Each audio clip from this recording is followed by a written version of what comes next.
বরাবরের মধ্যে দুজন বিজ্ঞানী ওপারিন 1924 খ্রিস্টাব্দে এবং ব্রিটিশ বিজ্ঞানী হেলডেন 1929 খ্রিস্টাব্দে অরিজিন অফ লাইফের রাসায়নিক বিবর্তন বা তত্ত্ব দেন। সেই তত্ত্ব আজ অব্দি আমরা করে চলছি। সম্পূর্ণ ভিডিও দেখতে ডাউনলোড করো আচার্য অ্যাপ। হেলডেন এই অরবায়নিক শক্তিকে আরেকটি নামে বলছেন, তাকে বলা হয় প্রিবায়োটিক সুট।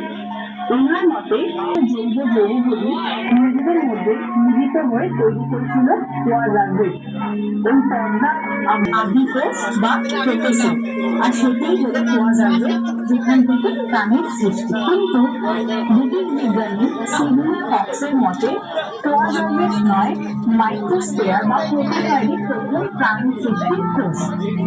তার মতে সমুদ্রের জলে অ্যামাইনো অ্যাসিডস গুলি নিজের মধ্যে কম্বাইন করে তৈরি করে হলো প্রোটিনয়েড, ও পরে তা তৈরি করে হলো মাইক্রোস্ফিয়ার।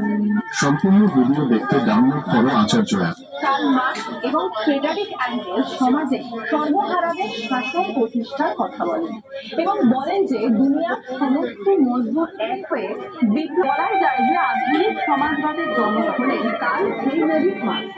তিনি এবং ওনার সহযোগী ফ্রেডারিক অ্যাঙ্গেলস একজোট হয়ে 1848 সালে কমিউনিস্ট